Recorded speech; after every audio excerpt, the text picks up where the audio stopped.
Sa ilalim ng nagbabagang sikat ng araw, patuloy na humihiwa ang araro sa lupa. Pawis na pawis si Pedro habang iginigiya ang kalabaw sa malawak na bukirin.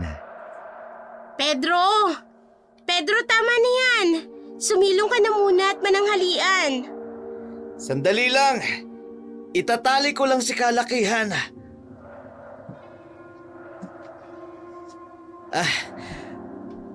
Bakit ka ba pumunta rito? Ang tindi ng init. Alam mo namang hindi kita pababayaang magutom. Tara, doon na tayo sa kamalig. Sige. Ay, naku, mainit nga talaga. Siya nga pala. Paborito mo, pritong tilapia at kamatis. Nilagyan ko pa ng panda ng kanin para mas mabango. Naku, salamat talaga. Alam ko kung paano ako binihiyaan ng Diyos ng ganito kabuting asawa. Huwag kang mag-alala. Magkasama tayong haharap sa hirap at ginhawa. Yan ang pinangako natin sa isa't isa, di ba? Oo nga. Kahit gaano kahirap ang buhay, masaya ako dahil kasama kita. Ang sarap ng luto mo Parang nawala ang pagod ko. Kumain ka ng marami. Alam kong mahirap ang trabaho mo. Minsan naiisip ko, hanggang kailan kaya tayo ganito? Huwag kang mag-alala, mahal. Darating din ang araw na magkakaroon tayo ng sarili nating lupa para sa ating kinabukasan. Basta magkasama tayo, kaya nating lampasan ang lahat ng pagsubok. Sa kanilang simpleng tanghalian, natagpuan nila ang isang sandali ng kapayapaan.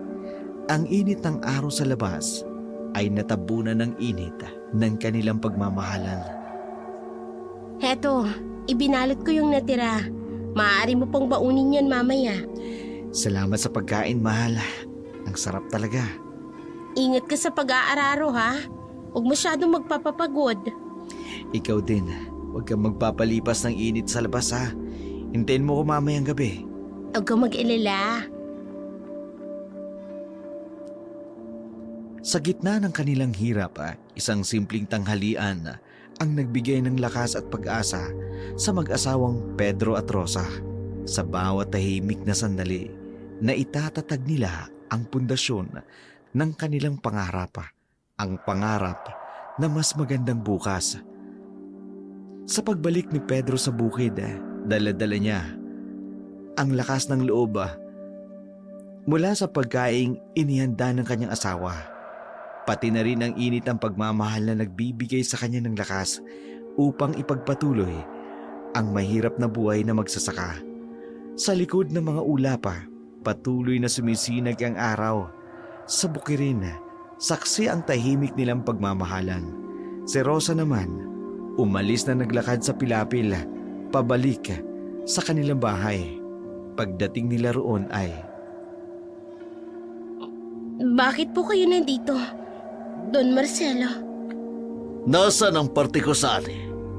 Nag-araro ang asawa mo sa bukid pero wala man lang kayong ibinigay sa aming bahagi. Don Marcelo, konti lang po yung naani namin. Kulang pa nga po sa binhi para sa susunod na taniman. Huwag mo kong pinaglululoko. May nakita ang mga tauhan ko. 15 sako ang inanin ninyo. 10 sako ang kukunin ko. Hindi ako alis rito hanggat hindi ko nakukuha ang parte ko. Pero Don Marcelo, paano na po kami? 5 na lang ang matitira sa amin. Hindi po sapat yun. Vicente! Ramon! Kunin ninyo ang mga sako! Sige, boss! Sandali lang po. Don Marcelo, maawa po kayo. 5 sako na lang ang kunin ninyo. Kukulangin po talaga kami. Tumabi ka kang babae ka! Tabi! Problema na ninyo yan. Paano kayo makakakuha ng bini? Hindi ko na problema yon. Dapat inisip nyo yan bago nyo itago ang ani! Hindi naman po namin tinatago. Totoo pong maliit lang ang ani ngayong taon. Paano na po ang kakainin namin, Don Marcelo? Kayo mga magsasaka! Pare-pareho kayo ng dahilan. Kung ayaw ninyo magtrabaho sa aking bukid, marami pang ibang handang magpakahirap kapalit sa inyong lugar. Don Marcelo, pakiusap po. Tapos na ang usapan. Vicente, Ramon, tapusin na yan!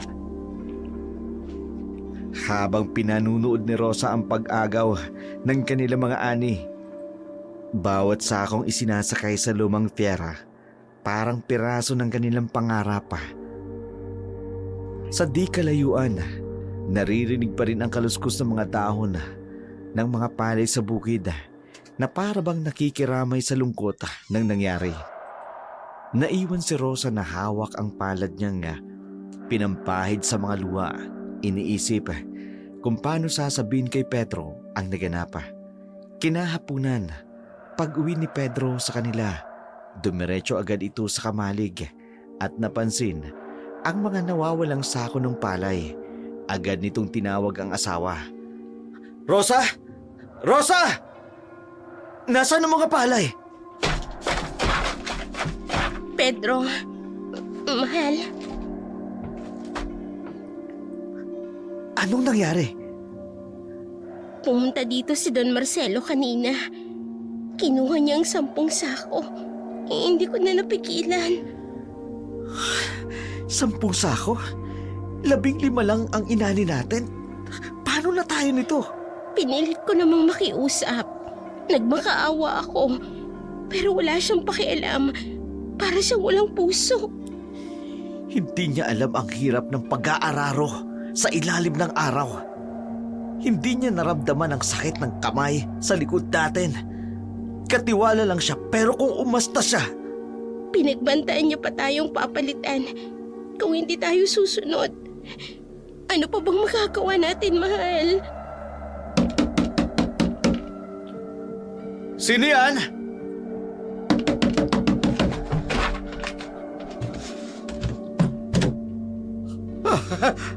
Ay, Pedro Rosa, may balita! Anong nangyari, Mang Kondrado? May aswang daw sa kabilang baryo. Kagabi, may isang mag-asawa na sinalakay. Kaya mag-iingat kayo. Magsara kayo maigi ng pinto. Baka dito sumulpat ang aswang.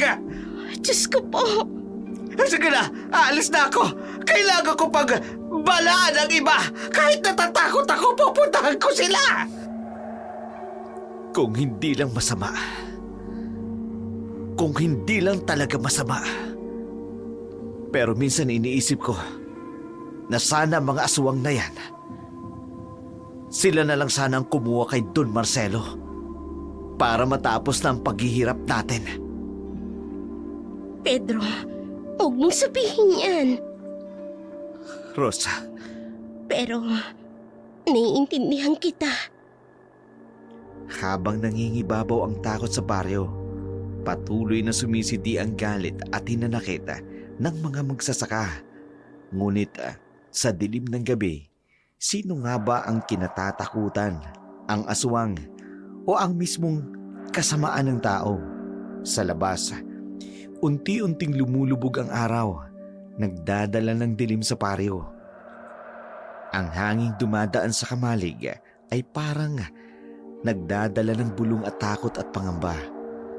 Sa loob ng bahay ni na Pedro at Rosa, ang 5 sakong natira ay parang tumatawa sa kanilang kawalang kalayaan o kakayahang labanan ang hustisya. Ang pangarap nila magkaroon ng magandang buhay para mga butil ng palay na unti-unting dumudulas sa kanilang mga daliri. Sa gitna ng gabing yun, habang nakahiga sa kanilang simpleng banig, magkayakap ang mag-asawa.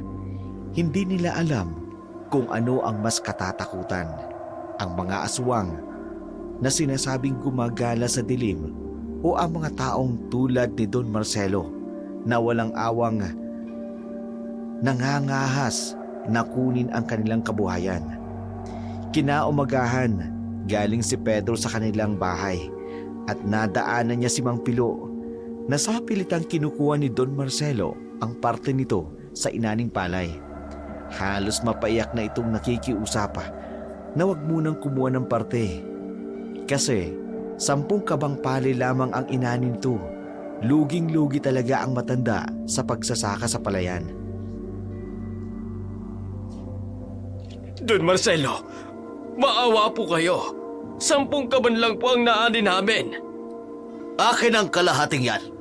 5 para sa akin, 5 para sa'yo. Pero Don, paano na po ang pambili ng pinhe? Paano ang kakainin ng mga apo ko? Hindi ko na problema yan. Sino bang may-ari ng lupang sinasaka mo? Sandali! Oh, sino ka naman? Bakit? Kayo ba may-ari? Katiwala lang naman kayo ah. Anong sinabi mo? Tama ang narinig ninyo. Katiwala lang naman kayo pero kung umasta kayo, parang kayo ang tunay na may-ari.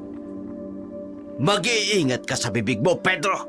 Baka bukas wala ka ng masaka. Ganyan ba kadali sa inyo? Hindi nyo malang inisip ang hirap namin. Ang pawis na pumapatak sa amin sa bukid. Tapos ngayon, kung kailan na pese ang tanim namin, sa kanyo po kami sisikilan? Vicente! Ramon! Kunin na mga palay! Ngayon din! Pedro, tama na. Hayaan mo na. Hindi mang pilo. May hangganan din ang kasama nila. Hindi pwedeng magpatuloy tayong api-api na ganito. Hanggalan! Gusto mo bang makita kung nasaan ang hanggalan? Bukas wala ka ng lupa. Ipasasaka ko sa iba.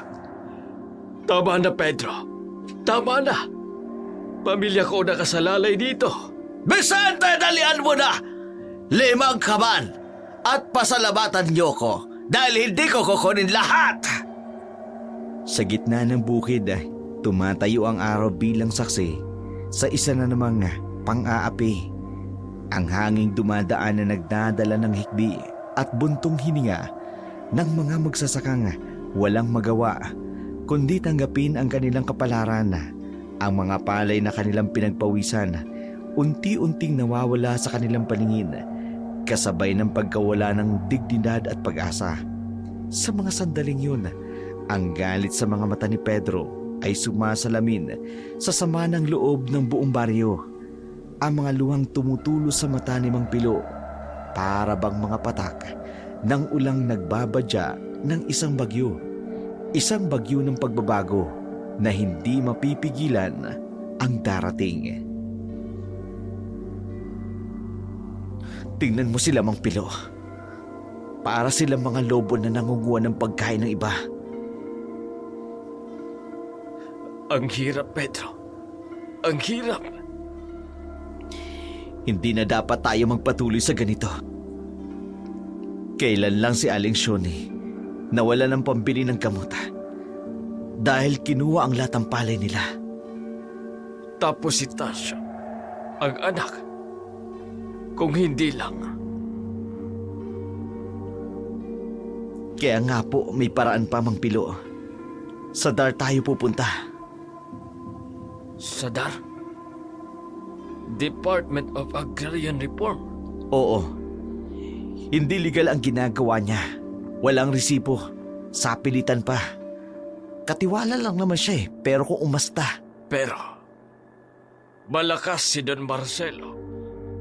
Kaibigan niya ang mga pulis, ang mga opisyal. Pero mas malakas ang batas. At mas marami tayo kung magkakaisa tayong lahat. Paano kung palayasin tayo sa lupang sinasaka natin? Hindi niyo magagawa yan ng basta-basta. May karapatan tayo. Pupulongin natin si Mang Berto, si Mang Tasyo, pati si Mang Timyong. Magpaplano tayo. Si Kapitan. Alam na natin ang sagot dyan. Hawak na siya ng matandang yun. Kaya direkta tayo sa DAR. Natatakot ako, Pedro. Pero nas nakakatakot na makitang nagugutom ang mga apo ko. Tama po kayo. Hanggang kailan tayo magtitiis? Hanggang kailan tayo mananahimik? Ang mga alikabok na iniwan ng sasakyan ni Don Marcelo unti-unting lumalapag sa lupa tulad ng mga pangarap na matagal nang nabaon sa kahirapan. Ngunit sa mga sandaling yun, sa gitna ng mainit na tanghali, dalawang magsasakay nagtatanim ng binhi ng pag-asa. Isang binhing maaaring tumubo at maging simula ng kanilang pakikibaka para sa katarungan. Ang hangin ay patuloy na humihipo sa mga dahon ng mga palay, saksi sa isang usapang magbabago ng takbo ng kanilang buhay. Sa malayo, ang araw ay matindi pa rin ang sikat, tulad ng determinasyong namumuo sa mga puso ng mga magsasakang sawang-sawa na sa pang-aapi. Bukas, Mampilo. Bukas sisimulan na natin. Kakausapin ko muna si Rosa. Sige, Pedro. May pag-asa pa pala talaga. Nagpatuloy si Pedro sa kanyang bukirin. Patuloy na iniraro ang palayan ng isang hasyendero na pinamamahalaan ni Don Marcelo. Nagpatuloy siya sa kanyang pang-araw-araw na buhay. Samantala, si Don Marcelo naman sa kanyang mansyon, kausap ang kanyang asawang si Rodora. Tuwang-tuwa ito nang makitang maraming perang pinagbilhan ng mga palay na kinuha niya sa palayan ng kapatid nitong si Don Rafael. Isa, dalawa, tatlo, 50,000. Mga hangal, 50,000. Ang dali nilang utuin.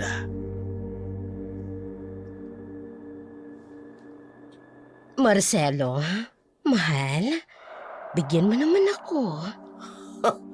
Naku, Rodora, alam ko na ang bibig mong yan.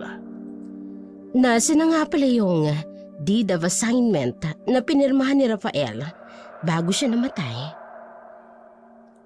Ano bang sinasabi mo? Ang deed, yun ang dapat na ipamahagi mo sa mga magsasaka. Ang sabi mo, itinago mo sa kahadiyero. Bakit mo ba tinatanong yan? May bala ka bang mag-blackmail sa akin? Hindi. Pero kung hindi mo ko bibigyan ng pera, baka may makaalam. Kaya pala, nagpapakasaya-saya ka rito na may halong kasamaan pala ang loob mo. Marcelo, nagbibiro lang naman ako. Nagbibiro! Ginagamit mo pa yung deed. Hindi ka na nahiya. Sos, bigyan mo na lang ako ng pera. Kakalimutan ko ang lahat. Ni Singkong Duleng, hindi kita bibigyan. Kaya pala ang sweet-sweet mo. May motibo ka. Ganyan ka naman. Asawa mo ko. Bakit ka nagdadamot sa akin? Teka nga sandali. Asawa nga ba kita o kaaway? Pinagbantaan mo ko tungkol sa deed. Lumayas ka sa harapan ko. Marcelo naman. Sorry na. Sorry! Ipagkakanulo mo ko sa pera. Lumayas ka! Lumabas ka! Sa loob ng malaking mansyon, ang lihim na matagal nang itinatago ay sumabog, katulad ng bulkan. Ang magkarelasyong dating magkasabwat sa pandaraya, ngayon ay nagkagalit dahil sa kasakiman sa pera. Mga traitora! Lahat sila traitora! Sa labas ng mansyon, ang hangin ay dumadaan na may dalang pangamba. Ang dokumentong nagtatago ng katotohanan ay nananatiling nakabaon sa kahadiyero, habang ang mga mag-asawang dating magkasabwat ngayon ay naghiwalay ng kanilang sariling kasakiman. Walang makaalama. Walang dapat na makaalama. Kahit sino pa man yan. Alam mo, Rodora, ang mga magsasaka na yun, akala nila may pag-asa sila na may mag-ari ng lupa. Ha!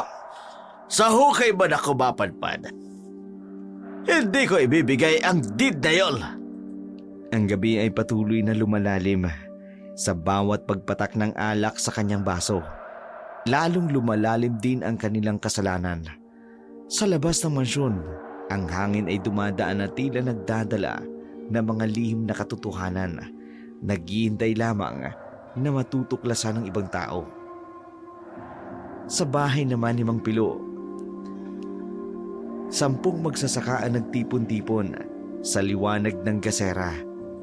Makikita ang muka ng mga pagod na pagod ngunit determinadong mga magsasaka. Pinaunlakan nila ang alok ni Pedro na lumaban sa katiwala ng kanilang lupang sinasaka. Nais ng mga ito na lumaban sa mapanghas o paghaharas na ginagawa ni Don Marcelo sa kanilang mga aning palay. Mga kapatid, alam kong takot tayong lahat. Pero mas nakatatakot ang kinabukasan ng ating mga anak. Kung patuloy tayong mananahimik, May punto ka, Pedro. Pero paano kung magalit si Don Marcelo? kaya nga po tayong magkakaisa. Alam niyo ba? Sa DAR sinabi nila sa akin, kahit sino pa ang magmay-ari o tagapangasiwa ng lupa, hindi nila tayo pwedeng taratuhin na parang hayop. Ganun ang ginagawa niya sa atin. Kaya palaw na para matapos ang kasamaan niya at panggigipit sa atin. Pero Pedro, wala tayong mga papeles. Yun ang dapat nating questionin. Saan nga ba ang papeles? 10 taon na tayong nagsasaka dito. May karapatan na tayong malaman yun. At isa pa, alam nyo ba? Labag sa batas ang sapilitang pagkuha ng ani na walang resibo. Yun ang ginagawa ni Don Marcelo, ang pagkuha ng parte nang walang patunay. Kaya pala ayaw niya tayong bigyan ng resibo. Tama. Alam niyo ba kung bakit? Kasi wala siyang karapatang kunin ang ganong kalaking bahagi at pawis natin. Naku, paano yung pagbabanta niya na paalisin tayo? Sa ilalim ng batas ng Agricultural Land Reform Code, hindi niya pwedeng gawin yan. May prosesong dapat. Hindi pwedeng basta-basta lamang tayo paalisin. At higit sa lahat, may nakapagsabi sa akin, may deed of assignment daw na dapat ibigay sa atin. May nakakaalam ba kung ano yun? Deed of... Ano yun, Pedro? Ito ang dokumentong nagbibigay sa atin ng karapatan ng lupa. 10 taon na tayo nagsasaka. May karapatan na tayong magmay-ari nito. O ganun ba, Pedro? Ay, ganun pala yun. Oo. Kaya nga dapat nating tanungin. Nasaan ang mga papeles na yun? Bakit tinatago sa atin? Bakit hindi natin alam ang ating mga karapatan? Ibig sabihin, niloloko lang tayo ni Don Marcelo? Hindi niya lang tayo niloloko. Ninanakawan tayo ng ating karapatan, ng kinabukasan ng ating mga anak. Mga kapatid, hindi lang ito laban para sa atin. Para ito sa mga anak natin, sa mga apo natin. Hanggang kailan sila mamumuhay sa lupang dapat sana'y nasa kanila na. Tama ka, Pedro. Tama na ang takot. Tama na ang katahimikan. Bukas pupunta uli ako sa DAR. Sasama kayo, lahat tayo. Ipakikita natin na hindi tayo mga mangmang na pwedeng lukuhin. Eh, pero paano kung wala silang gawin, Pedro? Hindi tayo titigil hanggat hindi natin nakukuha ang ating karapatan. Hanggat hindi natin nalalaman ang katotohanan tungkol sa deed of assignment na yun. Sa munting bahay na yun, ang takot ay unti-unting napalitan ng tapang. Ang katahimikan ay napalitan ng determinasyon. Ang mga dating nagtitiis na nagsasaka, ngayon ay nakatayong may bagong lakas ng loob. Hindi tayo lalaban gamit ang dahas. Lalaban tayo gamit ang batas. Ipakikita natin ang ating mga karapatan. Tama! Tama! Hanggang dito na lang ang pagtitiis! Sa bahay, ang dilim ay unti-unting kumukupkup sa buong baryo. Ngunit sa mga puso ng mga magsasaka, may bagong liwanag ng pag-asa na sumisilay. Ang kanilang paglalakbay para sa katarungan ay nagsisimula pa lamang. Sa kabilang dako naman, habang hinihintay ni Rosa ang asawa, naglalatag na siya ng banig para sa kanyang mga anak. Habang ang buong kabahayan nila ay iniilawan ng petroleum lampa. Oh, matulog na kayo, gabi na. Pero ma, hindi pa po ba uuwi si Papa? Mama, baka po may mga aswang sa labas. Baka po makita nila si Papa. Huwag kayong mag-alala. Marami siyang kasama. Hindi siya nag-iisa. Bakit po ba sila nagpupulong, ma? Ano po yung pinag-uusapan nila? Para sa kinabukasan natin yan, anak. Para sa inyo. Hindi ko po maintindihan, Mama. Balang araw, maiintindihan niyo rin. Pero sa ngayon, matulog na kayo, ha? Mama, ako po kaya ko na po maintindihan. 10 taon na po ako. Ay, naku, Juan. Masyado ka pang bata. Hindi po. Naiintindihan ko na po ang tungkol sa mga palay na kinuha po ni Don Marcelo. Juan, sige na. Matulog na kayo. Mahaba pa ang araw bukas. Kuya, natitakot ako. Huwag ka matakot, Ana. Matapang si Papa. Hindi siya natatakot sa aswang. Shh! Matulog na nga kayo. Sa munting bahay, habang ang mga bata ay unti-unting dinadala ng antok, si Rosa ay nakatayo sa bintana, ang kanyang mga matay nakatingin sa dilim, naghihintay ng pagbabalik ng kanyang asawa. Sa kanyang puso'y may halong pag-asa at pangamba. Mama, ipagdasal po natin si Papa. Oo, anak. Ipagdasal natin siya.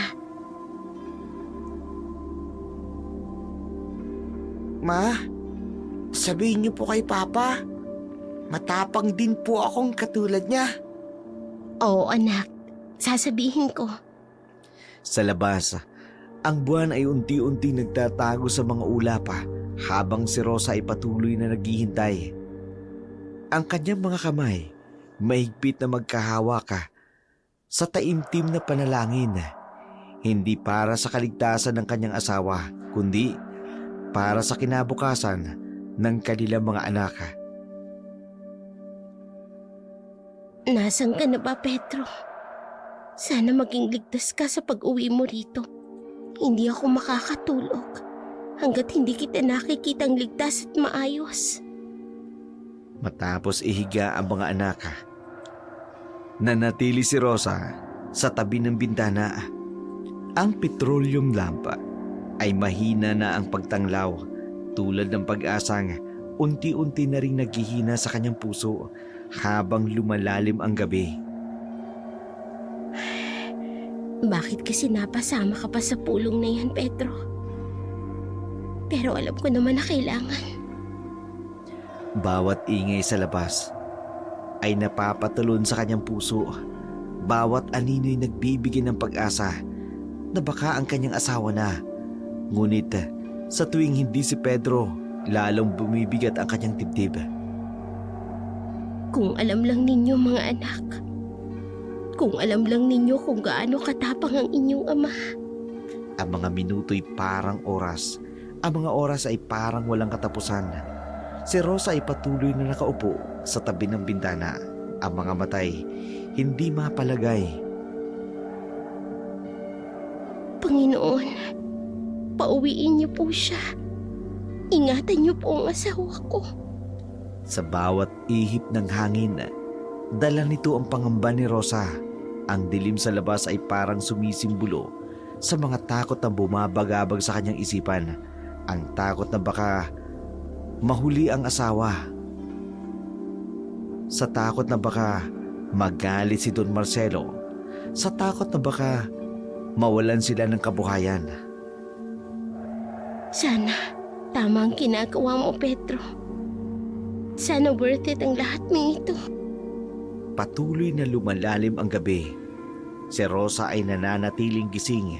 Ang kanyang mga matay mamasa-masa sa luha. Ngunit ang kanyang puso ay punong-puno ng panalangin. Hindi lamang para sa kaligtasan ng kanyang asawa, para na rin sa kinabukasan ng kanilang mga anak, para sa katotohanan at katarungang kanilang ipinaglalaban.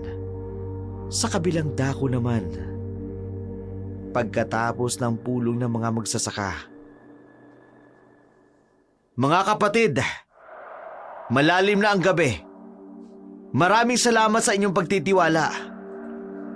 Pedro, sandali. Ano yun, Nicanor? Bukas, pupunta si Don Marcelo sa amin. Kukuha raw ng porsyento at upa sa sakahan. Pakinggan mo ko, Nicanor. Kapag dumating siya, hingan mo ng resibo. Tanungin mo kung anong karapatan niya. Pero Pedro, tama si Pedro. 2 taon nang walang balita kay Don Rafael. 2 taon na tayong pinahihirapan. Sabihin mo sa kanya, kay Don Marcelo, ipakita ka mo ang papel. Resibo ng mga kinuha niyong palay. Natatakot ako sa mangyayari. Kasama mo kami, Nicanor. Hindi ka nag-iisa. Tama. Kung gagawin niya sa'yo ang ginawa niya sa amin, sasama kami sa'yo bukas. Talaga? Hindi niyo ako pababayaan? Hindi tayo maghihiwa-hiwalay sa laban na ito. Kung iisa lang naman ang kalaban natin, dapat iisa rin ang ating hanay. Bukas, Nicanor. Doon magsisimula ang ating paglaban. At tandaan mo, ang batas ay kakampi natin. Hindi tayo mangmang para apin lamang ng matandang yun. Sige. Sige, Pedro. Gagawin ko. Sa mga huling sandali ng kanilang pagpupulong, isang bagong tapang ang nabuo. Ang dating alalang si Nicanor, ngayon ay may bagong lakas ng loob. Dala ang pagkakaisa ng kanyang mga kasamang magsasaka. Maaga pa tayo bukas. Kailangan na nating magpahinga. Ingat kayo sa pag-uwi. May mga aswang daw. Mas nakatatakot pa rin ang mga taong nagpapanggap na kaibigan ng mga magsasaka. Sa gitna ng gabing mahimbing, ang mga magsasakay naghiwa-hiwalay. Nang may bagong pag-asa sa kanilang puso, ang dating takot napalitan ng determinasyon. Ang dating pangamba naging lakas ng loob. Nicanor, tandaan mo bukas hindi ka nag-iisa. Pauwi na sana sila nang biglang makarinig sila ng aswang na sumasalakay sa baryo nila. Narinig niyo yun? Parang... Diyos ko! Sa bahay ni Nicanor! May nakita ako May itim na anino Maghiwa-hiwalay tayo. Dali! Nakita ko papunta sa likod ng bahay ni Nicanor. Mag-iingat kayo. Huwag masyadong maghiwa-hiwalay.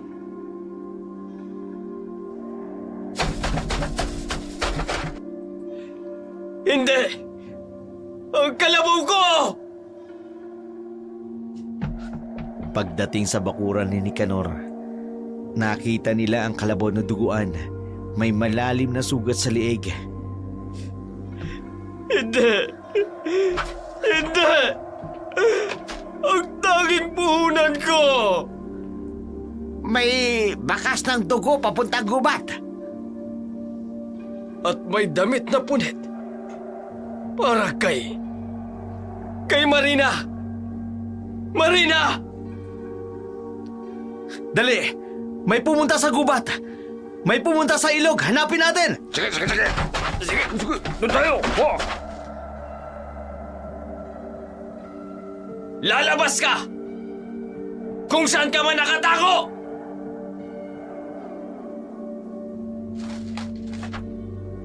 Sandali! Hindi ka pwedeng mag-isa. Bitiwan mo ako! Papatayin ko ang aswang na yan! Nicanor, makinig ka sa akin. Hindi ordinaryo ang aswang na ito. Tama si Pedro. Bakit ngayon pa? Bakit sa'yo pa? May nakita akong damit na may bambuhan. May dugo. Marina! Asawa ko! 2 grupo. Sa bambuhan, 1 grupo sa ilog. Magdala ng sulo. Sige. sige. Dito kami. O itong mga itak, handa! Baka biglang lumabas! Hindi ako naniniwala na aswang siya. May ibang pake ito. Oo. Bakit sa gabing ito pa? Bakit kay Nicanor pa? Kung sino man ang gumawa nito, hindi ko patatawarin! Manatili tayong magkasama. Huwag maghiwa-hiwalay. Maaari ito ang gusto nila. Sandali. May mga bakas papunta sa bundok. Hindi. Gusto nila tayong ilayo sa bayan. Manatili tayo rito. Pero ang asawa ko, Pakinggan mo ko. Ito ang gusto nila. Ang magkalat tayo. At matakot. may punto si Pedro. Dapat magkaisa tayo. Doon! May kumakalaw doon! Magsisilbi itong babala sa kung sino man ang nasa likod nito. Ang kalabaw ko! Ang asawa ko! Nicanor, hindi dito natatapos ang laban. Nagsisimula pa lamang ito. Hindi ako papayag na hindi magbayad ang may gawa nito. Sisingilin ko sila ng mahal! Sa gitna ng dilim, ang mga magsasakain nakatayo, hawak ang kanilang mga itak at sulo. Ang gabing dapat sana'y magdadala ng pag-asa, ngayon ay puno ng takot at galit. Ngunit sa kanilang mga mata, may liwanag at determinasyon na ang kasamaang ito, sino man ang may pakana, hinding-hindi sila matitinag. Maya-maya pa'y hingal na ang mga magsasakang humahabol sa aswang, pero wala silang nakitang aswang. Pedro, wala kaming nakita. Asawa ko. Nasaan ang asawa ko? Kumusta sa bandang ilog? Mga bakas lang. Pero nawala sa may bambuhan. Paano nangyari to? Bakit sa amin pa? Nicanor, makinig ka. Hindi ako naniniwalang aswang ito. Ako rin. Ang linis ng pagkakataga sa kalabaw. Parang may sandata. Sino? Sinong may lakas ng loob? Isipin mo, ngayong gabi pagkatapos ng ating pulong, Si Don Marcelo. may nagbalita sa kanya. May nagtaksil sa atin.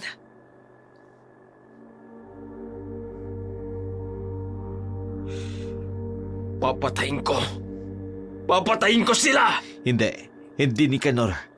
Hindi dahas ang sasagot. May ibang paraan. Sa gitna ng gabing yun, ang 3 magsasaka na natili magkasama, ang mga puso'y puno ng galit at pigati. Ang dilim ay saksi sa kanilang paghihinala na ang tunay na halimaw, hindi ang mga aswang na kanilang kinatatakutan, kundi ang mga taong nagkukubli sa likod ng masamang anino. Pagkatapos ng kaguluhang yun, nagsipag-uwian na ang mga kasama ni na Pedro. Naiwan si Nicanor na luhaan at naghihinagpis sa pagkawala ng kanyang asawa. Halos hindi rin siya makatulog ng gabing yun. Sa bahay naman ni na Rosa. Pedro, salamat at nakauwi ka na. Pasensya na kung natagalan ako. May aswang daw. Narinig ko ang mga sigawan. Hindi aswang yun, Rosa. Paano mong nasabi? May dumaan dito kaninang tanod. Pinagsabihan kami na huwag lalabas ng bahay. At sinabi ang sinapit ng kalabaw ni Nicanor at ang pagkawala ng kanyang asawa. Nararamdaman ko. May isang taong utak ng latang ito. May sistema ang ginagawa. Paano mo nasabi? Pansinin mo, lahat ng nawawalan mga magsasaka. Si Tasyo nung isang buwan. Ngayon naman si Nicanor. Ang ibig mong sabihin? Tinatakot tayo. Gusto nila tayong umalis sa lupang ito. Pedro, iniisip mo bang may kinalaman si Don Marcelo? Kung hindi siya, sino pa? Isipin mo. Bakit ngayon pa? Bakit itinuon niya sa pagpupulong? Pedro, natatakot ako. Baka pag-initan ka ng matanda. Rosa, makinig ka. Mahigit 10 taon ang sinasaka ni tatay ang lupang ito. May kasunduan kami noon ni Don Rafael. Kapag umabot ng 10 taon ang isang tenant, may karapatan na siyang magmay-ari ng bahagi ng lupa. Kaya pala, Tama. Gusto ni Don Marcelo na paalisin ang mga magsasaka bago niya pamaangkin ang karapatan nila sa lupa ng kapatid niya. kaya pala nagmamadali siyang palayasin tayo. Mismo. At ngayon gumagamit siya ng takot, ng katang-aswang para matakot tayo. Nakakatakot na, Pedro. Pero tama ka. Hindi tayo dapat na matakot. 10 taon na kami nagtitiis. Tayo. 10 taon na tayong pinagsasamantalahan. Paano tayo lalaban? Sa pamamagitan ng batas. May mga karapatan tayo, Rosa. Hindi tayo mga mangmang. Kaya hindi tayo paaapi katulad ng dati. Alam mo, noon natatakot ako sa tapang mo.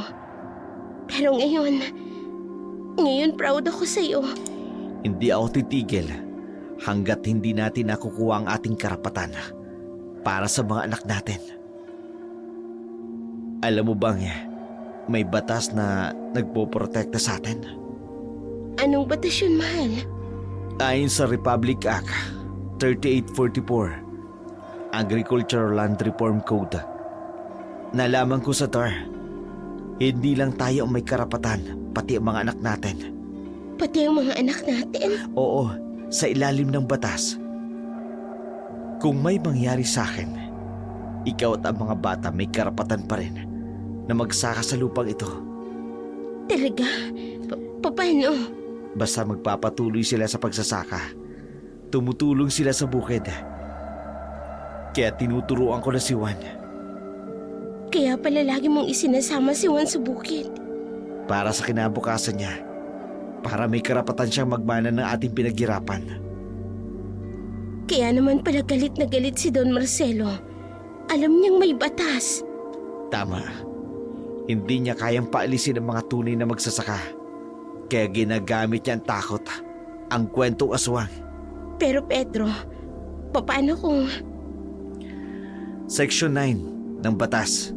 Sinasabi na ang lahat ng anak ay may karapatan kung siya ay tumutulong sa pagsasaka at may kakayang magpatuloy.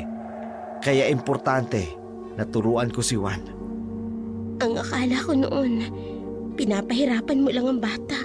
Hindi, inihahanda ko siya para may manahin siya, para may karapatan siya.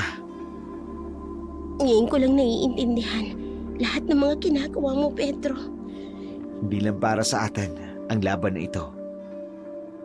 Para ito sa mga anak natin, sa kanilang kinabukasan. Sa munting silid na yun, ang mag-asawa'y nagkakaunawaan sa isang layuning mas malaki pa kaysa sa kanilang sarili. Ang batas na dating hindi nila kilala, ngayon ay nagsisilbing tanglaw sa kanilang paglalakbay tungo sa katarungan. Hindi lang para sa kanila, para na rin sa susunod na henerasyon. Sa kabilang dako naman, sa mansyon ni Don Marcelo, Kararating lang nito. Nakaabang na ang kanyang asawang si Doña Rodora. Nakaabang na at galit na galit sa kanya. Oh, bakit gising ka pa? Anong oras na? Saan ka nang galing? Huwag kang mangialam. May inayos ako. Inayos? O ginulo? Nabalitaan ko ang nangyari kay Nicanor. Oh, at ano naman ang nabalitaan mo? Lahat! Pati ang pananakot mo gamit ang kwentong aswang. Hanggang kailan ka mangungurakot ng hindi naman sa'yo? Tumahimik ka! Hindi mo naiintindihan! Hindi ko maintindihan. Ikaw ang hindi nakakaintindi. Sa labis ng kasakiman mo, sarili mo na ang niloloko mo, Marcelo. Sabi ko, tumahimik O ka! ano? Sasapakin mo ko katulad ng pagbabanta mo sa mga magsasaka? Tandaan mo, yung lupang kinakamkam mo, hindi sa'yo yan. Binigay sa akin ni Rafael ang karapatan! Karapatan o tiwala? Tingnan mo ang sarili mo. Ginagamit mo ang pangalan ng patay mong kapatid para mang-api. Ikaw na nagsasalita dahil hindi kita binigyan ng pera! Pera, yan lang ang alam mo. Alam mo ba kung bakit hindi ako makatulog? Dahil natatakot ako para sa'yo, Marcelo! Oh, natatakot! Para saan? Para sa kaluluwa mo. Pag namatay ka, ni 5 duling wala kang madadala kahit isa sa mga ninakaw mo! Sinabi ko na tumahimik ka! O sige, saktan mo ako. Ipakita mo kung gaano ka kasama. Katulad ng ginagawa mo sa mga magsasaka. Sabi ko tumahimik ka!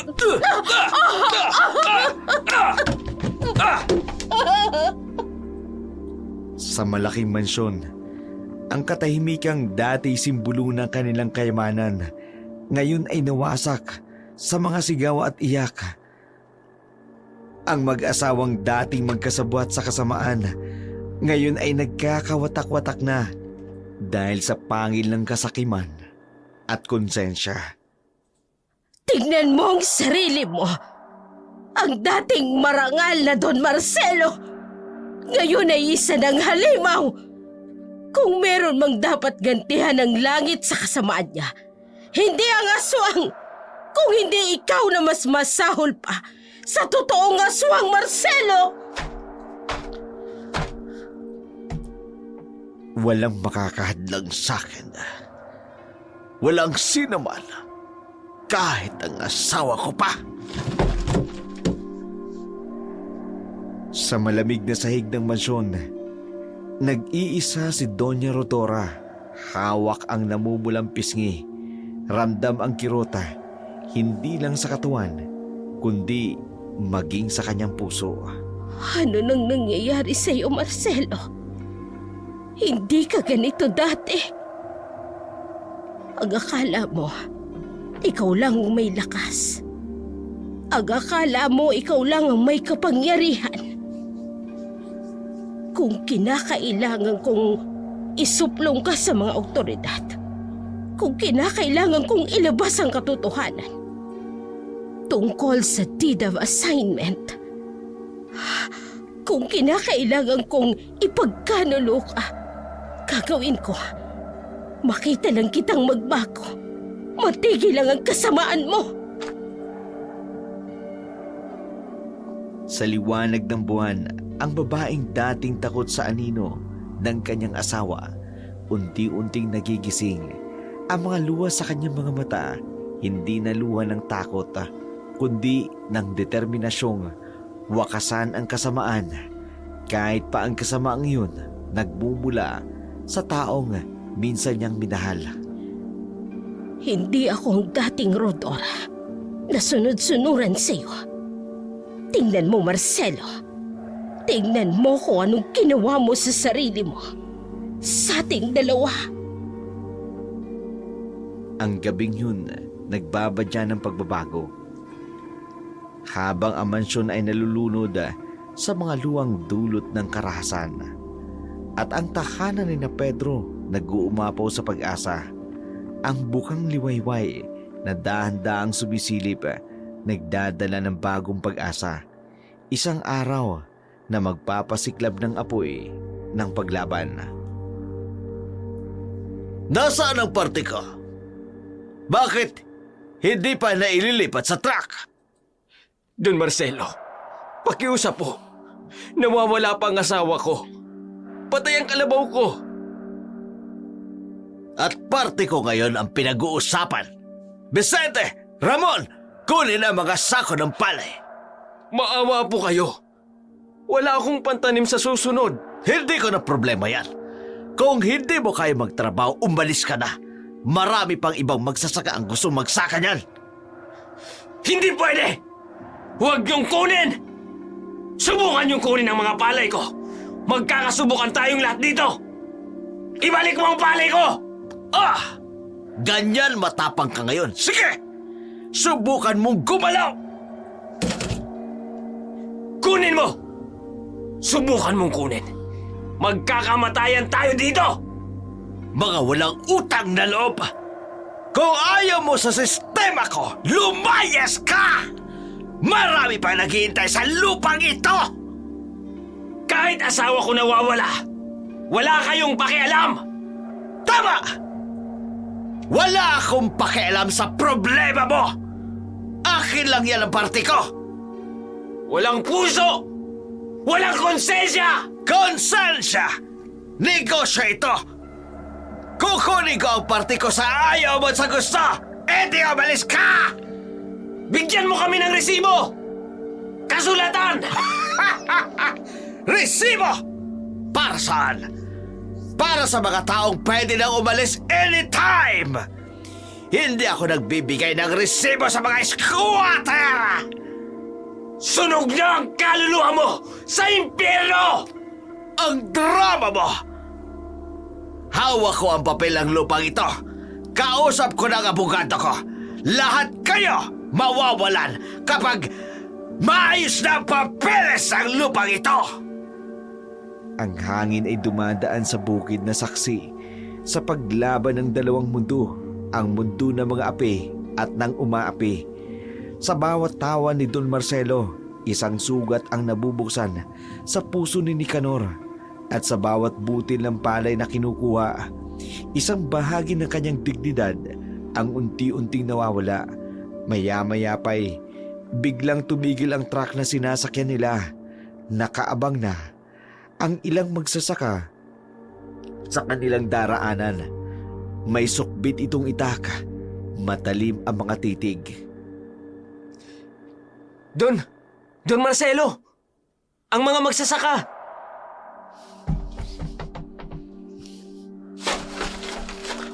Ano? Ano na naman ba ito? Ibaba mo ang mga palay! Lumayas kayo sa daraanan ko! Hindi kami aalis hanggat hindi mo binababa ang mga palay na kinuha mo. Nagkakamali ka ng binangga mo, Pedro! Ikaw ang nagkakamali. Tingnan mo ang paligid mo. Hindi ka nag-iisa.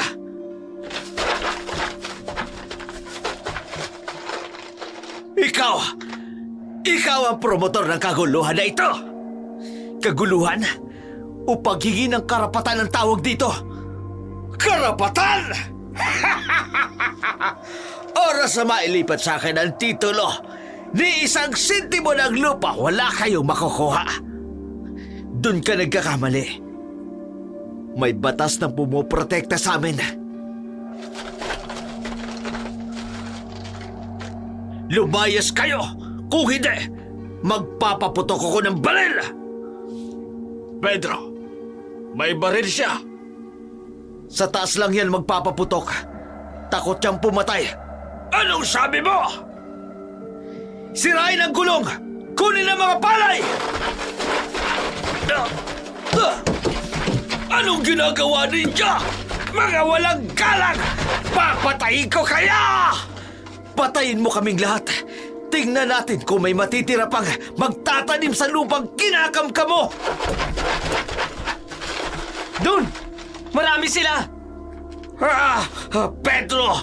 Tandaan mo ito. Hindi dito matatapos ang lahat! Tama na! Hindi dito matatapos hanggat di mo binibigay ang aming karapatan! Mga rebelde! Mga walang utang na loob! Utang na loob sa pagnanakaw mo, sa pang-aapi mo! Nakikita nyo! Makikita nyo lahat kayo magsisisi! Umalis ka na at huwag ka nang babalik dito! Sa gitna ng bukid, isang makasaysayang tagpo ang naganap. Ang dating mga magsasakang takot at tahimik, ngayon ay nakatayong magkasama at nagkakaisa at determinadong ipaglaban ang kanilang karapatan. Hindi ko kayo patatahimikin! Hindi! Mga kapatid, ito na ang simula. Ipakita natin na hindi tayo magpapaapi sa matandang yun. Pedro! Tandaan mo ang araw na ito! Maskarado ka na sa akin! Kayong lahat! Mga walang utang na loob! Makikita nyo! Pagsisisihan nyo ang araw na ito! Wala kaming kinatatakutan, matanda! Ganon! Tingnan natin kung matapang pa kayo kapag nawalan kayo ng bahay, kapag nawalan kayo ng matitirhan! Alam nyo ba kung anong mangyayari sa mga rebelding katulad ninyo? Tandaan nyo ang pangalan ko! Tandaan nyo! At ikaw na pinakamahal kong kalaban, hindi lang lupa ang mawawala sa'yo, pati ang pag-asa mo, pati ang pamilya mo! Tingnan nyo itong baril na ito. Ito ang huling beses na makikita nyo ito. Darating ang araw na magsisisi kayo. Ginising nyo ang demonyong nasa akin! Vicente! Ramon! Tandaan nyo ang mga mukha nila! Bawat isa! Walang makakaligtas sa akin! Walang sinuman! Sa pagkakataong iyon, baka sa mukha ng ibang magsasaka, ang balik na ganti ng matanda, alam nilang wala silang pinangahawakang papeles, pero si Pedro, malakas ang loob na makukuha nila ang kasulatang ginawa ni Don Rafael, ang tunay na may-ari ng lupain nila. Ilang buwan ding nanahimik si Don Marcelo. Sa mga oras na yun, hinihintay nitong makapag-aning muli ang mga magsasaka. Sa pagkakataong ito, mas matindi ang ginawa ni Don Marcelo sa mga taga San Nicolas. Makalipas ang ilang buwan, ang araw ng pagbabalik ni Don Marcelo. Sa gabi ng anihan ng mga palay, doon siya dumating. Galit na galit itong hindi malang nag-abiso. Marami itong mga armadong tauhan at kinuha ang lahat ng palay. Mabilis ang pag-ani natin ngayong gabi.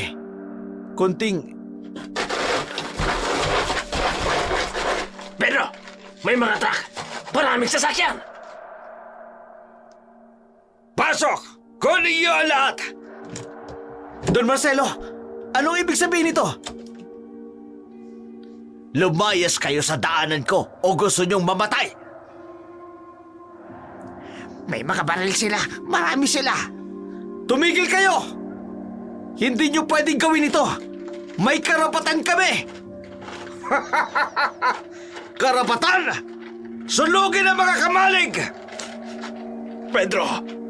Pedro! Ang mga bahay natin! Palayasin silang lahat! Akin ang lupang ito! Nasaan ang titulo mo? Nasaan ang mga papeles? Hindi ako magpapaliwanag sa mga squatter! Tulungan niyo ang mga bata! Mga kapatid, lumaban tayo! Hindi tayo pwedeng paalisin! Patayin ang sino mang lalaban! Si Tasyo! Tinamaan si Tasyo! Mga halimaw kayo! May batas! May Agricultural Land Reform Code! Pedro! May nasugatan pa! Sunugin ang lahat! Walang ititira! Magkaisa tayo! Ipaglaban natin ang ating lupain!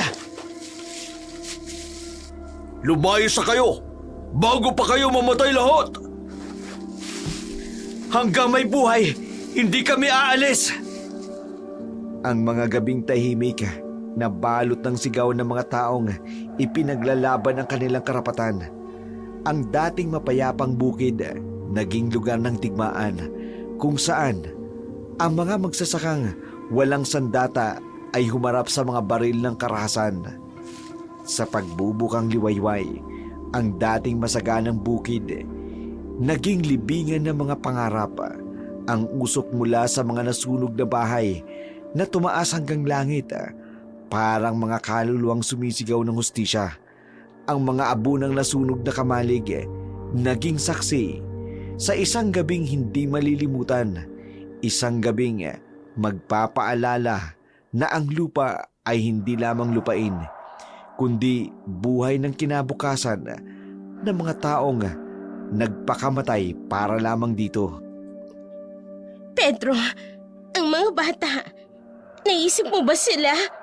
Para sa kanila ito. Para sa galit mo ito. Para sa paghihigante. Nakita mo ba ang ginawa nila? Ang mga bahay, ang mga kaibigan natin. Kilala kita, Pedro. Kilala ko ang mga tingin na yan. Ang galit na yan. Hindi ako ang dating rebelde. Sinungaling! Nakikita ko sa mga mata mo. Bumabalik ka sa dating ikaw. At anong masama roon? Noon, alam nila kung sino ako. Oo. At alam ko rin kung saan yan hahantong. Ilang pagpatay. Ilang dugo. Iba ang panahon ngayon. Pero ikaw hindi nagbabago. Kapag nagsimula ka, kapag bumalik yung galit na yan, hindi ka natitigil. Rosa, Hindi. Nakita ko kung paano ka noon. Parang hayop. Walang kontrol. Ayoko nang makita yun. may mga panahon na kailangan... Kailangan bang maging mamamatay tao?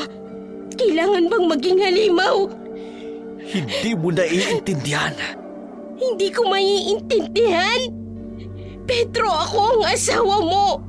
Ako ang nakakakita kung paano ka nagbago, kung paano ka bumalik sa pagiging tao.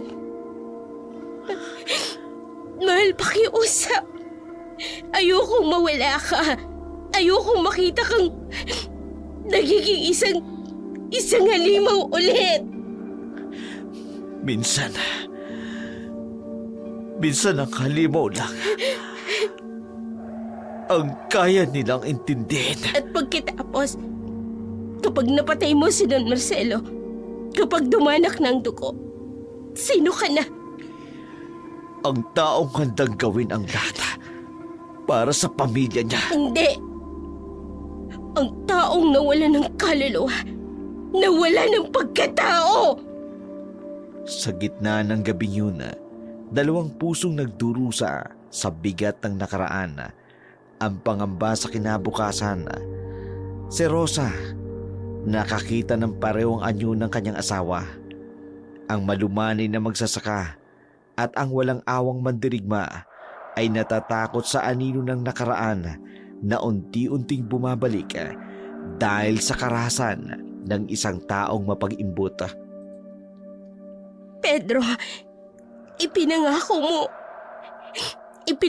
mo sa araw ng kasal natin.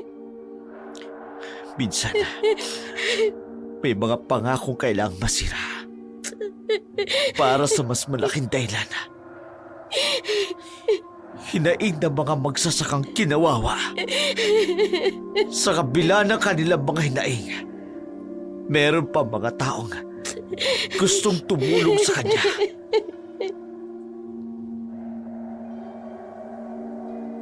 Madrama ang mga tagpong pinag-uusapan ni na Pedro at Rosa ang mga nangyayari.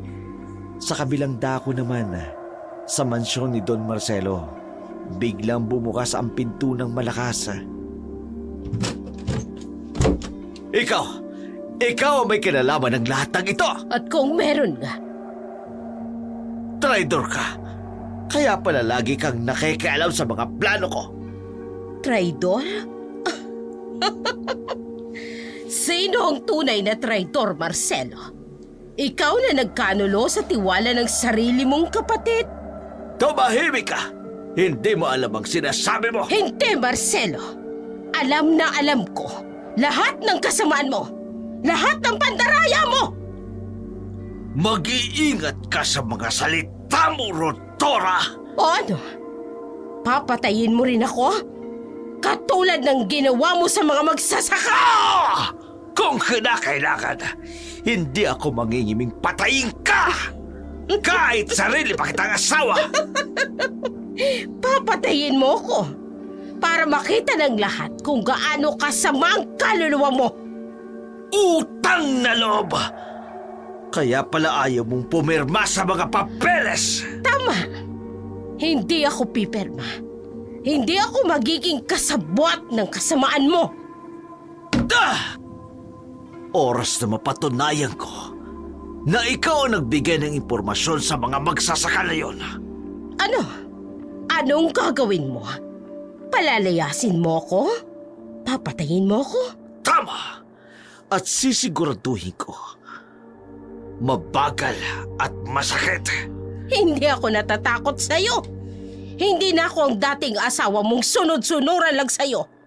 Makikita natin kung gaano ka katapang ngayon. Hindi mo alam na ang tunay na tapang ay hindi sa dami ng mga taong napatay mo, kung hindi sa paninindigan. At anong paninindigan mo? Ang pagtataksil? Hindi. Ang paglaban sa kasamaan.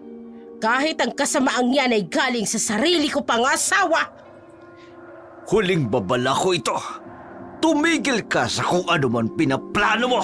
Hindi ako titigil, Marcelo. Hanggat hindi mo na pagbabayaran ng lahat ng mga kasalanan mo. Magsama kayo ng mga magsasaka mo. Mamamatay kayong lahat. Siguro. Pero hindi ako mamamatay ng duwag. Hindi katulad mo.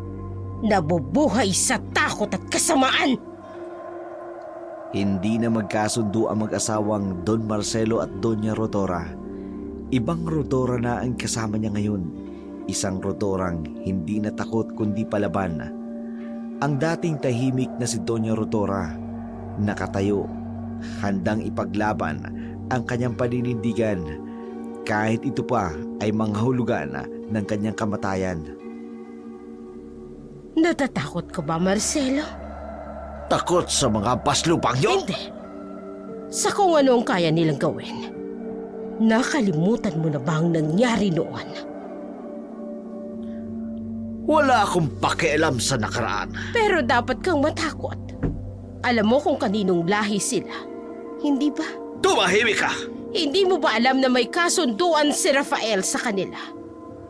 Agreement for land transfer. Wala akong pakialam sa mga papel na yan. 10 taon. 10 taon na silang nagsasaka. Alam mo ang kahulugan nun.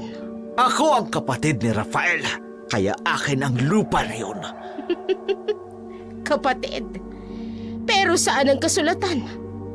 Nasaan ang deed of assignment na ibinigay ni Rafael?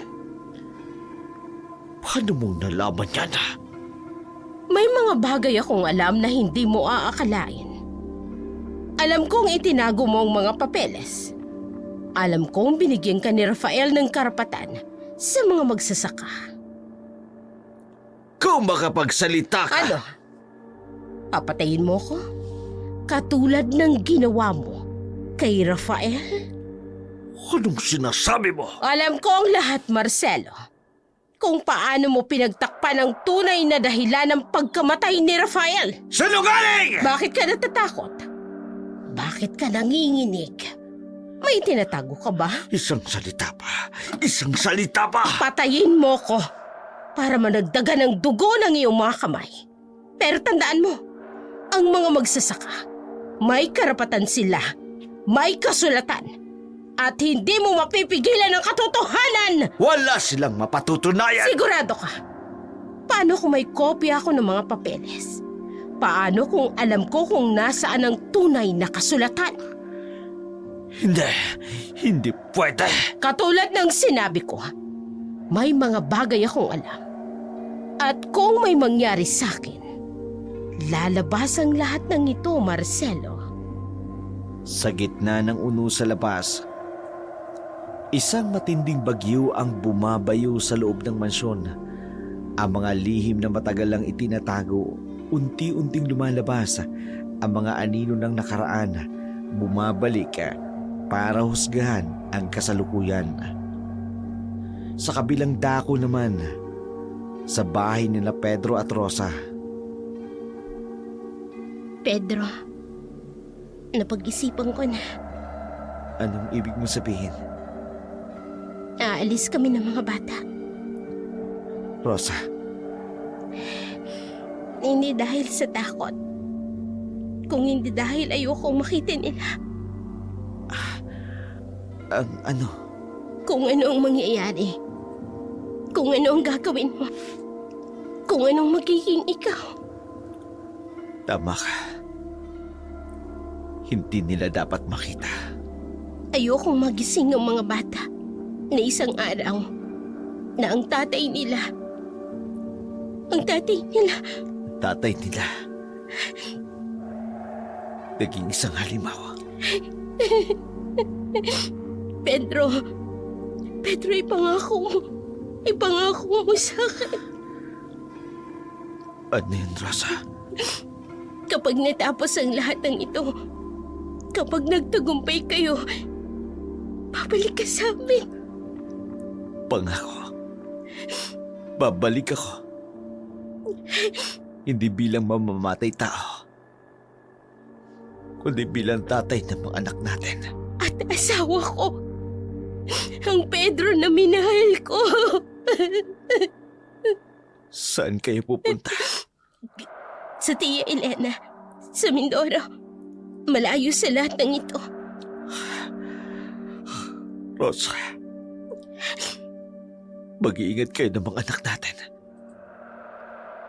Hahanapin kayo doon ni Marcelo. Ikaw ang dapat na mag-ingat. Kilala kita. At alam kong hindi ka titigil Hanggat hindi natatapos ang lahat. Pedro, tingnan mo ako. Huling pagkakataon. Sigurado ka na ba talaga?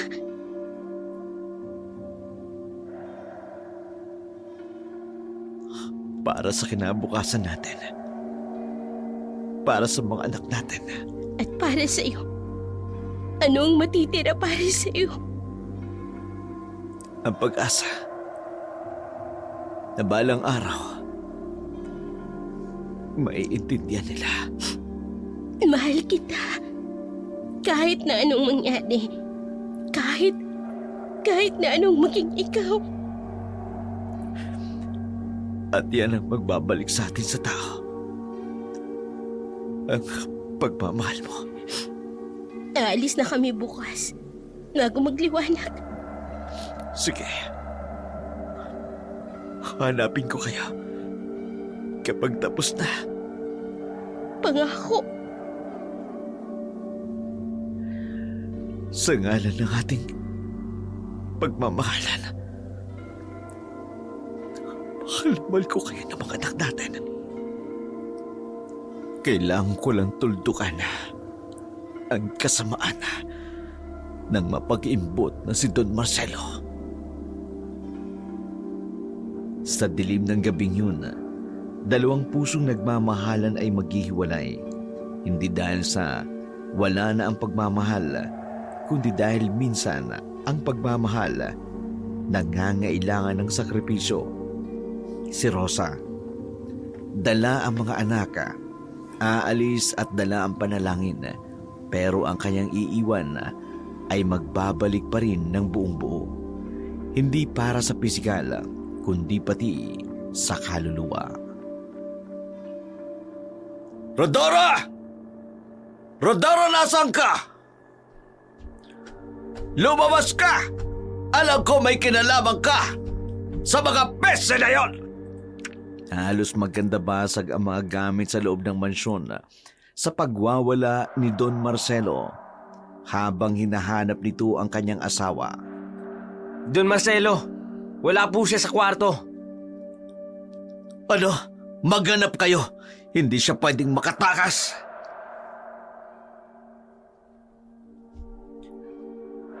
Don Marcelo, may nakita po kaming sulat. Akin ang sulat na yan.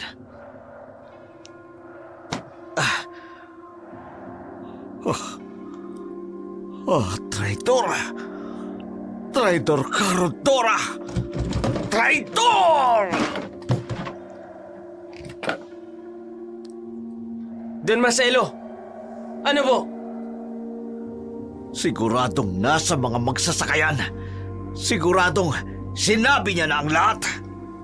Vicente! Ramon! Hanapin ninyo ang walang hiyang babae na yun!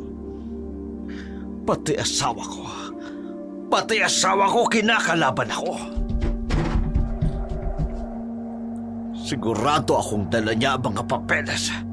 Sigurado akong bibigay niya sa mga peste na yun. Hindi. Nasaan ang dead ng mga papeles? Vicente! May sasabihin ka ba? Don, kalma lang po. Kalma. Pinagtaksilan ako ng sarili kong asawa. Alam mo ba kung anong ibig sabihin nun? Magsalita ka, Vicente. Alam mo ba kung anong ibig sabihin nun? Lahat sila kinakalaban ako. Lahat sila dapat mamatay. Hanapin ko kayong lahat. Hanapin ko kayong lahat at wala akong ititira. Sa loob ng mansyon, isang lalaking nagwawala at nawala ng kontrol, unti-unting nabaliw sa galit at takot ang dating makapangyarihang Don. Ngayon ay isa ng halimaw, nakakulong sa kanyang sariling kasamaan, pilit na pinangangatawanan ang mga anino ng kanyang nakaraan. Rodora, pagbabayaran mo ang lahat ng ito. Lahat kayo magbabayad. Sa malaking silid ng mansyon, mag-isa si Don Marcelo. Napalilibutan ng mga lumang litrato at mga bayong ng perang ninakaw sa pawis ng mga magsasaka. Rafael, anong ginawa mo sa akin? Kapatid kita. Pero ano itong ginawa mo? Binigay mo pa sa mga hampas lupa na yun ang lupa. 10 taon. 10 taon raw. At sa kanila na ang lupang ito. At ako na kapatid mo. Alam mo ba kung gaano ako naghirap na katiwala lang? Katiwala habang ikaw binigay mo sa ibang dapat sa akin. Tingnan mo kung gaano karami ng pera. Lahat ang ito para sa akin. Hindi sa mga peseng magsasaka na yon.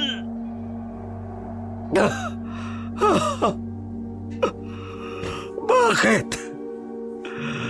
Bakit, Rafael? Bakit mas mahalaga pa sa'yo ang mga walang kwentang magsasaka na yon? Kesa ako na sarili mong kapatid! Kaya kailangan kong gawin ito. Kailangan kong burahin ang lahat ng kabutihan mo. Lahat ng papeles. Lahat ng kasunduan.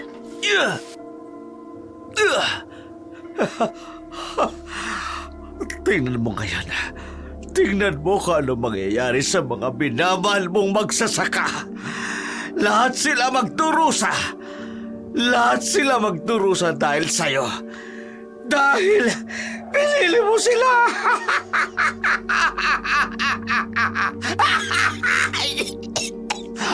Bakit, Rafael?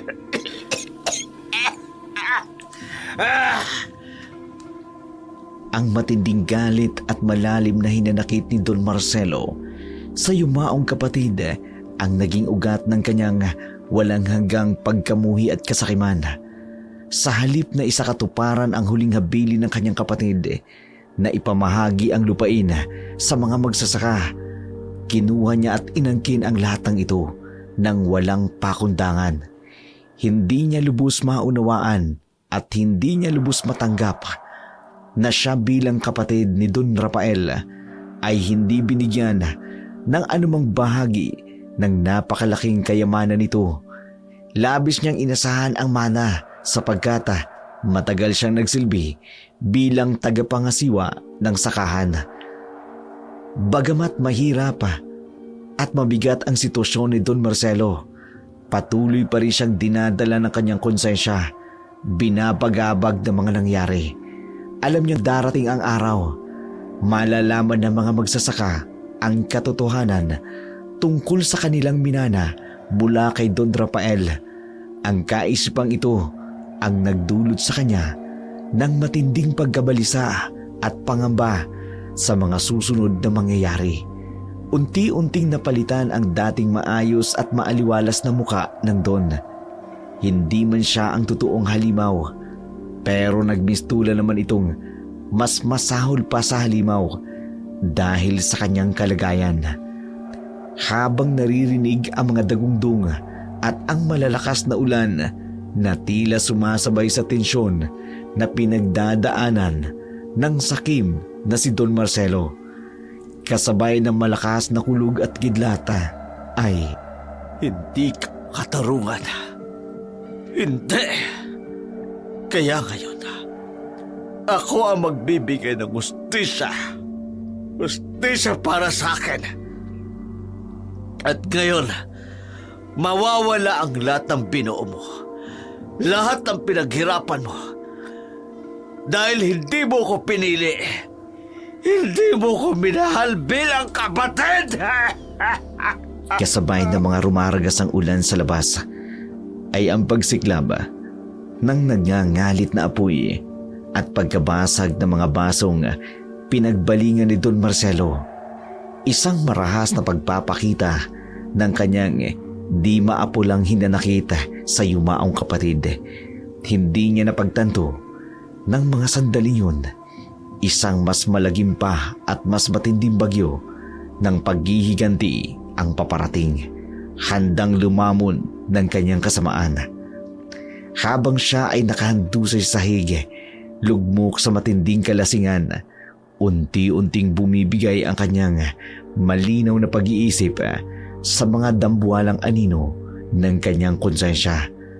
Sa gitna ng walang tigil na pagbuhos ng ulan, sa ilalim ng misteryosong bilog na buwan, maririnig ang mga nakakikilabot ng mga alulong ng aso. Ngunit ang mga ito'y hindi karaniwang ungol ng mga asong nilalamig sa ulan. Ang kanilang mga alulong may kakaibang himig, tila nagtataglay ng matinding galit at hinagbis ng mga taong uhaw sa katarungan.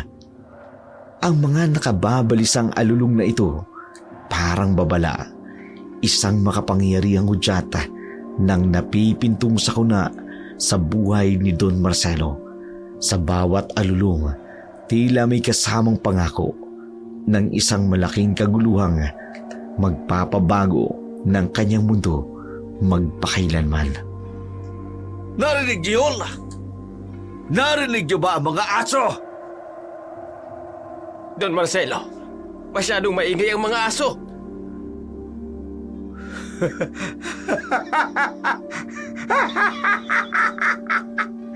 Nararamdaman nila Nararamdaman nila ang mangyayari. Don Ramon, hindi po magandang sinyalis ito. Sinyalis?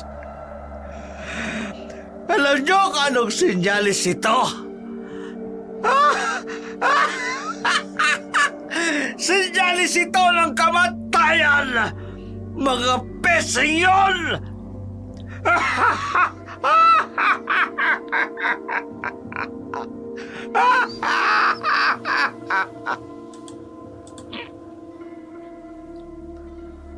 Dumagong-dung ang hangin sa loob ng mansyon habang unti-unting nagkukubli ang buwan sa likod ng maitim at makapal na ulap. Subalit ang magdamag nitong liwanag patuloy na tumatago sa mga bintana ng mansyon. Lumiliwanag sa mukha ni Don Marcelo na ngayon ay unti-unting nawawasak ang kahinaan ng pag-iisip sa bigat ng mga nangyayari. Tila naglalaho na ang kanyang katinuan. Ang mga nakakikilabot ng mga alulong ng mga asong patuloy na lumalakas. Papalapit ng papalapit sa mansyon, ngunit wala ng epekto ang mga ito kay Don Marcelo na nakaluhod sa kanyang sariling kalituhan. Hindi ang mga banta ng kamatayan ang kanyang kinatatakutan, kundi ang nagbabantang pagbagsak at pagkawala ng lahat ng bagay na kinasisihan niya ngayon. Ang mga ari-ariang kanyang inangkin sa pamamagitan ng pandaraya. Maya-maya pa'y nayanig ang katahimikan ng gabi. Maririnig ang mga malalakas na kalabog sa iba't ibang sulok ng mansyon, kasabay ng mga nakapangingilabot na hiyawan ng mga tauhan ni Don Marcelo at ang malagim na tunog ng kanilang mga katawang bumagsak sa sahig. Ang dating tahimik na gabi na balot ng mga sigaw at takot at pangamba na sumisimbolo sa nalalapit na pagbagsak ng kanyang matagal nang itinayong kaharian ng kasakiman. Malulong kayo! Alulong pa! Umalulong pa kayo! Dahil bukas, ibang klaseng alulong ang maririnig ninyo! Sa bawat alulong, sa bawat ihip ng hangin ng mansyon na para bang nabubuhay, isang testigo sa pagkawala ng isip ng lalaking dating tinawag na Don, ngayon ay isa ng halimaw na naghihintay ng pagkakataong maghasik ng lagim. Ramon! Para siyang... Oo nga parang baliw. Sinong baliw? Baliw bang matuturing? Ang tao naghahanap ng katarungan! Ang gabing yun ay patuloy sa pagbibigay ng babala. Ang kabilugan ng buwan, ang alulong ng mga aso, at ang hanging umuungol. Lahat ay nagkukwento ng isang trahedyang naghihintay na magaganapa. Ang mga tunog ng alulong unti-unting humihina, napapalitan ng katahimikan at mas nakatatakot. Sino yan? Sino yan? Don Marcelo! Dumating na ang oras ng paghuhukom. Pedro! Hindi! Imposible! Nakikita mo ba ang mga tunay na mukha ng mga magsasakang inapi mo? Demonyo kayo! Lumayas kayo! Bababariling ko kayo! Baril? Akala mo ba matatakot mo kami sa baril mo? Kami na kinuha mo ang lahat. Mamamatay kayo! Mamamatay kayong lahat! Tingnan mo ang aming mga mukha, Don Marcelo. Tingnan mo ang mga multo ng iyong kasamaan. Hindi! Mga demonyo kayo! Demonyo Sino ang tunay na demonyo? Ikaw na kumitil ng mga buhay at pangarap namin! Rafael! Kapatid ko! Tulungan mo ako! Wala na si Don Rafael. Walang makatutulong sa'yo. Ano gusto niyo? Ang katotohanan, ang katarungan. Hindi. Hindi. Oo, ang katibayan ng iyong pagtataksil. Patawad. Huli na ang lahat. Ngayong gabi, pagbabayaran mo ang lahat! Hindi lang ang pangaharas at pangaapi ni Don Marcelo ang nag-udyok sa mga magsasakang aswang upang lusubin ang matanda sa kanyang mansyon. Sunod-sunod na putok ng mga baril na umalingaw-ngaw sa mansyon, hiyaw ng kanyang mga tauhan na nanlalaban sa mga aswang. Ang dating matapang at mapagmataas na si Don Marcelo, mistulang basang sisiw na naghahangad ng pagkalinga, nagmamakaawa na sagipin sa kanyang kaaba-abang kalagayan. Kinuha ng mga aswang ang mga kasulatang pinakaiingatan ni Don Marcelo. Nagkaroon rin ang mga ito ng ideya sa tunay na karapatan sa lupang kanilang sinasaka. Ganon din, binawi ng mga aswang ang lahat ng perang kinamkam sa kanila. Walang itinira ang mga aswang. Binawi nila ang lahat ng kinuha ni Don Marcelo sa kanila. Pilit pa sanang manlalaban si Don Marcelo, pero sinugatan ito ng isang aswang na nilabanan niya. Kaya nag-iwan ng matinding marka sa mukha ni Don Marcelo ng gabing yun. Matapos ang mga pangyayaring yun, umalis na ang mga aswang na mga magsasakang inapi niya. Kinaumagahan, natagpo ang tahimik si Don Marcelo sa isang gilid ng kanyang mansyon. Hindi makausap ng matino. Maging ang mga pulis, walang makuwang testamento mula sa kanya tungkol sa mga bangkay na kanyang mga tauhan na naging tapat sa kanya. Buhay mang maituturing, pero tuluyan na itong nawala sa kanyang katinuan. Sa kanyang mga kamay, maigpit ang hawak sa lumang deed of assignment, ang katibayan ng kanyang pagtataksil sa sariling kapatid at sa mga magsasaka. Si Pedro naman, sinundan ang kanyang mag-iina sa Mindoro, ayon na rin sa kanyang pangako. Nasusunduin niya ito pagkatapos ng kaguluhang mangyayari. Pedro, ikaw nga ba? Rosa, Pedro, mahal ko.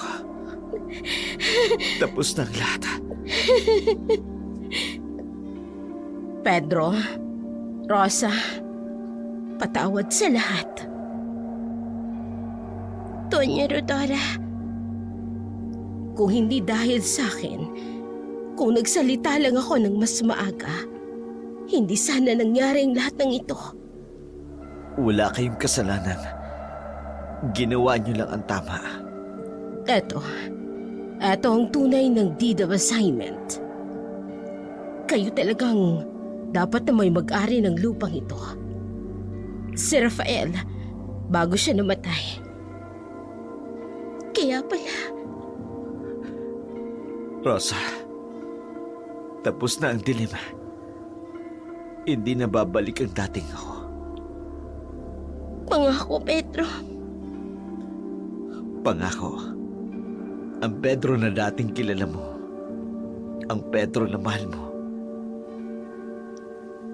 siya na lang ako magpakailanman. O sige, aalis na ako. Magpapakalayo-layo ako para magsimula ng bagong buhay.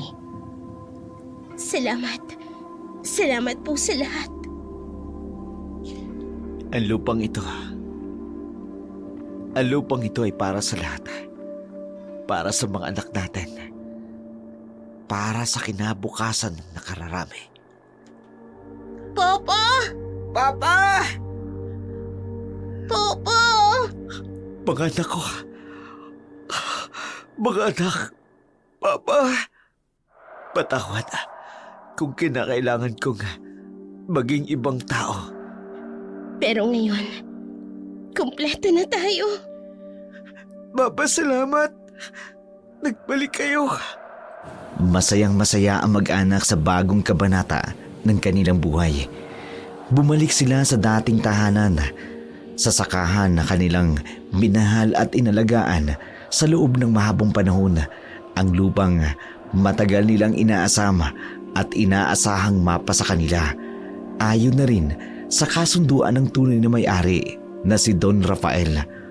Bilang pagtubos sa mabibigat na kasalanan ng kanyang asawa, buong pusong tumulong si Doña Rodora upang maibalik sa kanila sa mga tenant ang mga lupang ipinangako sa kanila. Ang mga lupang ito na dating kinuha at inangkin ng kanyang asawang si Don Marcelo na ngayon ay nakakulong sa isang mental hospital. Ito ang naging kaparusahan ng kanyang walang hanggang kasakiman sa kayamanan at sa labis niyang pagkauhaw sa materyal na mga bagay.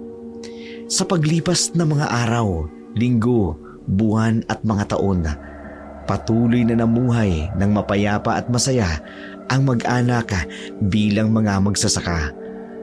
Taas noong pinili ni Pedro ang magpatuloy sa pagsasaka. Taglay niya ang matatag na prinsipyo sa buhay. Walang makakain ang ating mga kababayan kung walang magpapatuloy ng mahalagang tungkulin ng pagtatanim ng palay.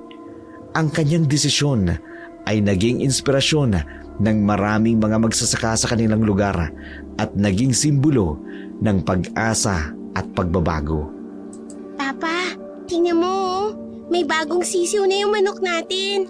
Pa, natuto na po ako mag-araro katulad mo. Daan-daan lamang anak ha, may oras pa tayo. Kumain na muna tayo, mainit pa ang sabaw.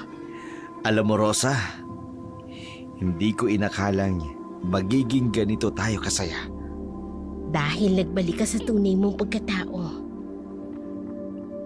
Pa, kwento ka naman po ulit tungkol sa mga aswang. Hindi na anak, ang mga kwentong yun ay dapat nang kalimutan. Mas maganda ang kwento ng ating pamilya ngayon. Sa ilalim ng puno ng mangga, ang pamilyang dating hiwalay ngayon ay nagsasalo-salo sa hapag. Ang dating takot sa dilim, napalitan ng tawanan at kwentuhan. Si Pedro, na minsan kinain ng dilim, ngayon ay nagdiningning sa liwanag ng pag-ibig ng kanyang pamilya. Mga anak, tandaan ninyo, ang tunay na lakas, hindi sa dahas, kundi sa pagmamahal. At sa pagpapatawad sa sarili. Ang mga sugat na nilika ng kasakiman ng isang tao, unti-unti nang napagagaling. Hindi dahil sa simpleng paglimot, kundi dahil ang kanilang natutunan sa buhay. Ang tunay na pagpapatawad ay isang proseso. Isang prosesong nagdudulot ng kalayaan sa puso at isipan. Hindi nangangahulugang kailangang kalimutan ang nakaraan. Ang paglimot ay natural na bunga lamang ng tunay na dalisay na pagpapatawad. Sa pamamagitan ng tapat na pagpapatawad ng buong pamilya, ang tunay na kapayapaan at kalayaan ay kanilang naranasan. Tuluyan ang nabaon sa limot ang dating pagkakakilanlan ni Pedro at namuhay siyang mapayapa bilang isang karaniwang magsasaka. Ang kanyang nakaraan naging bahagi na lamang ng mga kwentong binibitiwan sa hangin.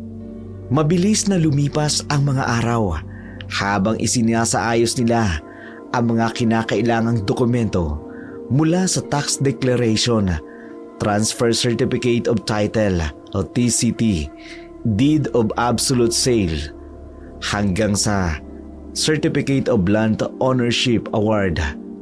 Lahat ng ito ay bahagi ng proseso upang legal na mailipat sa kanilang mga pangalan ang bahagi ng lupang ipinagkaloob sa kanila nang yumaong si Don Rafael. Sa ilalim ng Comprehensive Agrarian Reform Program, sa wakas, dumating na ang pinakahihintay na araw, ang normal na paglilipat ng titulo sa kanilang pangalan. Sa harap ng mga kinatawan ng Department of Agrarian Reform, tinanggap nila ang kanilang Certificate of Land Ownership Award, ang tagumpay ng kanilang mahabang paghihintay at matyagang pagsasaka. Tunay nga, bumubuhos ang mga biyaya sa mga taong may dalisay na puso at malinis na kalooban. Ang kani-kanilang kwento naging patunay na ang pagiging matapat at masipag na magsasaka may gantimpala. Ang legal na pagmamay-ari ng lupa na kanilang pinagpaguran ay mapapasa kanila na sa mga oras na yun. Ito na po ang mga titulo. Kayo na po ang legal na may-ari ng lupang ito. Mga kapatid, dumating na rin ang araw na ito. Salamat sa iyo, Pedro. Kung hindi dahil sa iyo. Titulo! Sa atin ang lupang ito! Congratulations po. Bawat pamilya ay may kanya-kanyang bahagi ng lupa ayon po sa Agreement for Lands Transfer. Kung buhay lang sana ang mga ninuno natin, nakita sana nila ito. Nakita nila tayo, Pampilo. At ngayon, tayo na ang magpapamana nito sa ating mga anak.